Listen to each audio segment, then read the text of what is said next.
khám phá nhiều hơn ở Đà Lạt. Mình ở thị trấn Đà Lạt.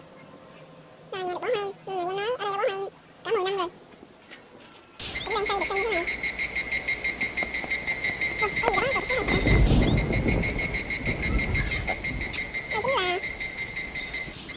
Đây chính là đồ kết của xưa. Có vẻ đã có người làm gì đó rồi. Hôm nay tôi sẽ đốt đây. Tôi cũng sợ lắm. Tôi sợ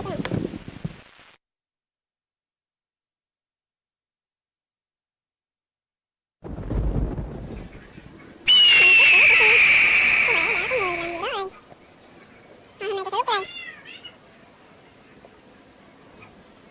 Tôi cũng sợ lắm. Hôm nay tôi sẽ đốt đây.